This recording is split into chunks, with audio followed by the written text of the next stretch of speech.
Okay, before I start, I'd just like to mention that I'm currently, at the time of recording, dying of the plague. So I may sound a bit croaky and deep. And I'm usually sounding really helpless. No, yeah, so I do apologize if I sound dead inside. So, yeah. Anyways, on with the video, I guess? I don't know. Mirror's Edge. So, it's been a while since I've done a scripted video. Remember, dude? Who cares? Yeah. Anyways, I've been planning to do this video for a while now, and here it is, in all its mediocrity. So now I'm going to be talking about the Xbox 360 version, because I got it on Games for Gold, and let's just say I'm kind of glad I got it that way. Okay, but before I start, I have to give the mandatory opinion alert and all, so count yourself officially warned. But basically, I'm just going to list my problems and gripes with the game, but before I start, I will list things that are actually fairly decent about the game. Story. The story is fairly interesting and fairly well told. Not perfect though. Graphics and presentation. The game looks quite nice. Don't know what else to say. Also, last thing, I may sound like I hate the game, but I don't. There's a fair amount of problems with it, but it's not terrible. Well, not terrible enough to stop me from beating it. Combat. Okay, I'll start with the easy, slightly less controversial topic.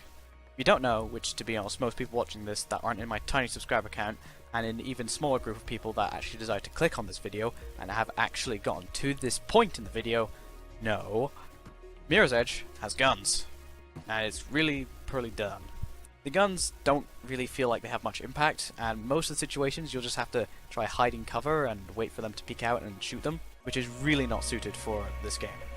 Also, you can't do any parkour whilst holding a gun, which would be really awesome if you could do some sort of Matrix style, running on a wall and shooting some guys. But you can't. Missed potential there. But I'm not only going to talk about the gunplay. No. The physical fist-fighting combat isn't getting away with this just because the other part is bad as well. One thing that bothered me is how overly complicated it is. Seriously, it's like if LEGO games had the complexity of Tekken. Because basically all encounters for me just end up being jump kick them to the face and punch them a few times until they're dead. Also, there is a slow-mo mode for the fighting, but it's not particularly useful, and only lasts a few seconds, and it also slows down the momentum of the game more. More on that later. Speed, or lack thereof. So this part, I'm not entirely sure if it was meant to feel like this or not, but this game is just so slow. Faith, by the way, that's the main character's name, is just so slow to pick up momentum, and even when she is at max speed, she isn't as fast as you would hope. And you're more likely to have EA giving money to charity than having 3 minutes of unbroken speed parkour, because this game decides to mix up the running with climbing, which would be fine if the animations for climbing, actually pretty much every animation in the game, didn't take 7.5 years. And also when you finish a single climb, your acceleration goes back down to 0. That's not the only thing that breaks momentum. Combat does that as well. Basically, every combat section boils down to, you're in an area. Bad guys are also in the same area. Kill all bad guys to progress. It's not very subtle when you're going to be in a fight zone, or whatever you want to call it. There are plenty of other things that break up the short, few and far between moments of speed parkour, which is one of the main points I got from the advertisements and such. But I have other parts to mention, and I just can't be bothered to write more script about it. Actually running and stuff.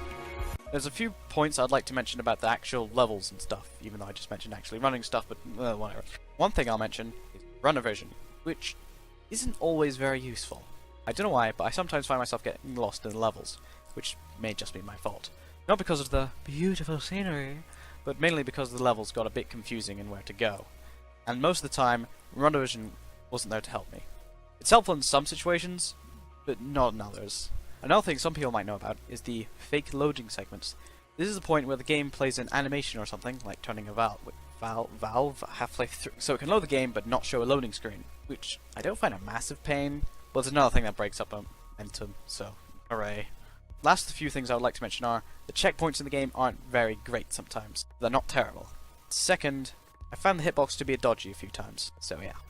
Controls. This will probably only apply to console peasants like me, apart from my recently, and by recently I mean 6 months ago, due to my really weird upload schedule. I built a computer that's good, so I don't have to run on this stupid laptop that I've been using that's like 7 years old. So basically, one problem with the controls is, well, the button layout. Basically, every important action is set to the top triggers and bumpers, RB, RT, LB, and LT, which includes jumping, attacking, etc., So it gets very confusing and easy to forget when you try to do one or more things with the buttons and you're like, oh, what am I doing? If you're part of the PC Master Race, the best example would be every important action put to Q, E, right and left click. Something else is the rolling maneuver, or whatever it's called. It's used when you jump off a really large height, you roll, so you still have kneecaps. But the problem is you have to press it about half a second before you land, which is kind of confusing with the timing, and it throws me off a bit. And if you're wondering, no, you can't just press it as soon as you land or a few seconds afterwards. The timing's very strict, because, you know, that makes sense and wouldn't be awkward for people to remember / time correctly.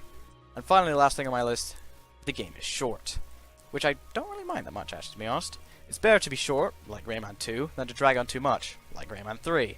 And no, I didn't just write that about it being short, so I could just mention how Rayman 2 was really short, so they made the next game drag on for ages, Rayman 3. I'm way too tired to write the script at the moment. So, if you enjoyed this, which now looking at the script I've just written, probably not, beg for a like and subscribe. Like and subscribe. Yeah. Thanks for watching.